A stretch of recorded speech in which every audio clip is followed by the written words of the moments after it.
Welcome to the product photography section, ladies and gentlemen. So if you're here, I really suggest that you watch this entire video because this is going to be making the argument and explaining how and why visuals are key. Like visuals are king. This is the most important part of selling on the internet, and I don't think the internet's going to go anywhere. So you should learn this skill. This could be portable to Facebook, YouTube, Amazon, obviously, but wherever it goes in the future, we will always be visual beings. So I hope you guys understand why visuals are so important and how they affect our brain and our purchasing decisions. Now, in the next videos, we'll be showing you guys exact tactics and whatnot, but those tactics aren't going to be valuable if you don't understand why they work, because as things change over time and new features get added, well, you want to be able to go and do it on your own. So, or, expand to other areas that I don't teach. So by learning this framework, you can understand how to adapt to anything. So I hope you guys enjoy this video. So when we were creating our listing, that was mainly to make the machine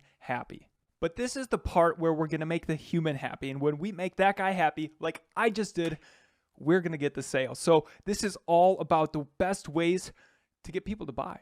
So I want to quickly talk about the mental model that we've built. So when somebody goes onto Amazon, well, before they went on Amazon, they had a need in their life. Okay. So me, I'm going to Uncle Steve's wedding. All right. And I also need an alpaca, but I just love alpacas. So I'm sitting there and I'm thinking, maybe I should give Uncle Steve something to do with alpacas. Okay. So I've got this image in my head. Now I look up wedding gifts. Okay, so now what is going to happen next then is I'm going to see products, and then I'm going to see things that are right there, and then instantly I'm going to see, does this match or not match the image in my head? And the whole part about product photography is this is where the magic is. If you never get a click, then you never get a shot at getting a purchase. But let's go into why visuals are so important, because you might say, well, what about the title? Nobody reads the title, and I'll show you guys why. All right, now get ready to wake up and listen, because I'm going to drop a lot of stats on you guys, but these are extremely important numbers to know. So back in school, did you ever hear that person who maybe wasn't good at math class and they always said, I'm just a visual learner? Well, it turns out that a majority of people are. It's the most evolved part of our human brain, and 65% of the world's population are visual learners, and some actually show that it's more closer to 80%.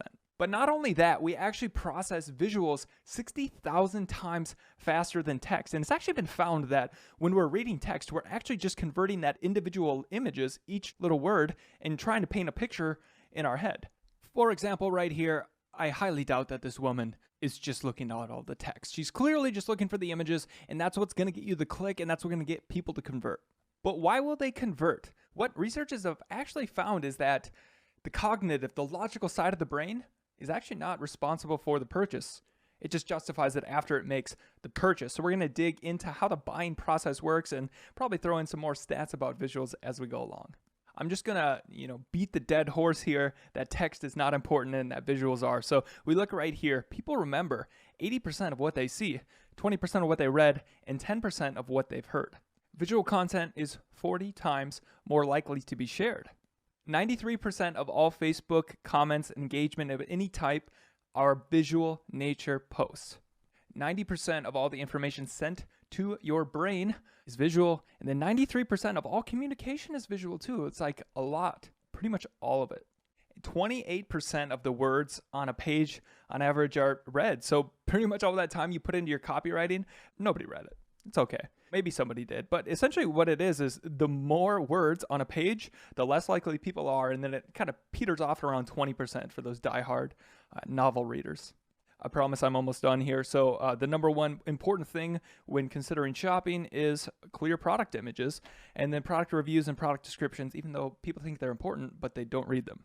Yeah, I could basically summarize that whole argument of photos versus text as this.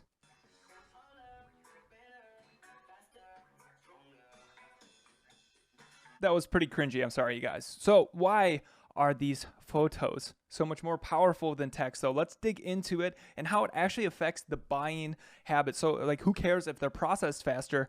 They actually have a unique advantage over text, and we'll dig into that now. Researchers have gone and done a study where they analyze people's brainwaves as they're making purchasing decisions, and they found some interesting correlations behind what actually makes us buy, and it's not what you would think it is. So we're going to take a look at some studies, but we're going to just summarize it. Don't worry. So basically, the whole theory of this study, which they've proven, is that specific patterns of brain activation predict purchasing. That means that it's very clear, and they're able to identify which parts of the brain this actually happens in. Essentially determined that when we are purchasing online, we are imagining the benefits of a product. You know, whatever our preference is, our memory, we'll get into that in a little bit, but we're making the potential benefit and then the potential loss. And the loss is parting with your money, which is different to everybody, but that's the basic thing. There's different parts of the brain which, you know, get a good up, and then there's a different part which is down. And then now, while we're looking through products, when we've looked up a keyword and we're looking at the products, essentially we consider 3 to 6 products. You know, we search through it all and then we choose our 3 to 6. And then we do this mental calculation of what is the expected gain that I'll get from this, and then what is the loss of money. And then essentially we kind of do this internal math of which is going to give me the greatest gain to my life. Now you might be wondering, how is the gain or the expected gain calculated in our head? Like, what actually affects us to think something is better for us and going to make our life better than the other one? Well, let's break that down. So how we do this calculation of how much something's going to benefit us is based mainly upon 2 things. There's a lot of other factors, but the only ones that were actually shown to lead to purchasing behavior was memory and emotion. So essentially memory, this is the hardest one because this really favors brands. This is why you always have to differentiate yourself, because if you look just like the other people and they have a better brand recognition than you, well, they're going to go off of memory. And if they had a positive experience, then that works, okay? But then the next one is emotion. I'm going to get a tiny bit technical here. The medial prefrontal cortex is what is really going to invoke those emotions. There's other parts that can, like such as the amygdala, which is that little base part. That's the beginning part of your brain. And neuroscientists, if I'm messing this up, you know, I researched for many hours and it's relatively close, okay? Basically, what this part of the brain does is unique because it is a prediction machine. When you see an image, there's an input into the medial prefrontal cortex, okay? In a scenario, what's the context of this scenario? What's the location, events, and then what previously expected? So basically what this part of the brain is saying, take in everything. In this scenario, what was the best response in the past? For example, if there's a snake, okay? We got a big snake there. The best result has always been to run away from it, all right? Unless you're like a snake handler. So that's the way that we emotionally respond to things. If we close off or fear, or, you know, the other responses might be, oh, wow, that's a rewarding response. I should go towards it. I should do that. This is going to control our emotions. So it's taking everything in as input, and we know that the visual part of the brain is taking in the most data and processing it and going to this part, and that it's being input into our brain. And then we're saying, okay, given all of that info and context, what should I do and how should I feel? So everything you put in your images are extremely important.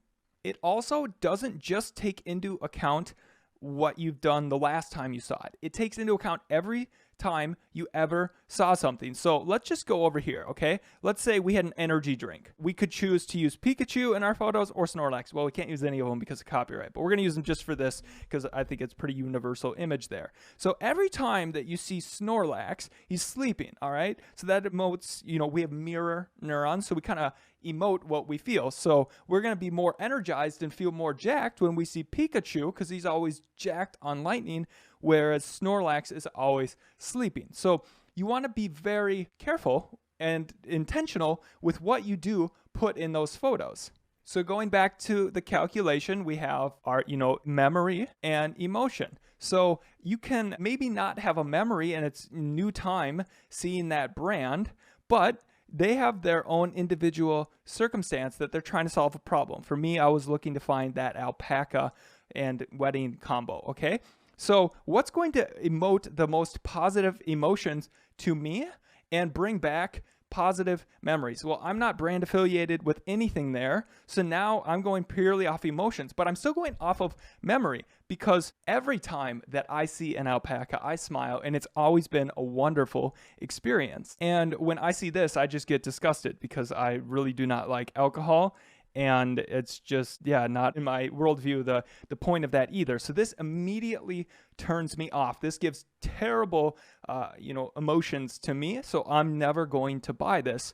But it might be the other way around, where other people dislike alpacas and love beer and wine and being right all the time. So this is essentially the mental calculation that we do in our head. If you guys look down here, my expected gain from this alpaca one, because I've had such wonderful experiences with alpacas in the past, and I do cut vegetables quite often on that. This is a winner for me. The expected gain is massive. While it is the most expensive, if you guys look here, but it doesn't matter because the gain to the other things are completely irrelevant to me. And also, if this was a scenario where this was my favorite brand, I don't even know what my favorite brand is in the world, but if it was, it wouldn't matter because the product is so far off. It's clear that the major winner is the alpaca there. So the findings of the study showed that as preference goes up, your expected gain goes up. As the price goes up, the pain goes up. So you want to increase the gain higher than the pain. That's the basic goal of product images. The takeaway is to be intentional with what you put in all of your images. So we're exposed to 11 million bits of information at every second, but we can only process 50 bits. That means like nothing, okay? So we're only paying attention to a couple things. So put things that are going to best resonate with your customer in those product images and that are going to help them anticipate a more positive gain. That's why I speak about differentiation so much and not just copying, because if you are copying the other people and you're copying their photos and not doing anything really different here, well, how can I possibly expect a higher gain from your product versus the other person? Now, here's an interesting thing. People who are likely to purchase a product, they showed a part of their brain that showed they were encoding memory. So they're encoding stuff into their memory. And encoding of pictures results, if you guys look down here, it actually has a higher activity of the medial temporal cortices. And that's what we were just talking about. And when people are encoding words, they are still learning, but it's going to their prefrontal and temporal, I botched that. It's going to a different part of their brain that doesn't actually predict purchasing behaviors. The best way to illustrate this is a study that was done.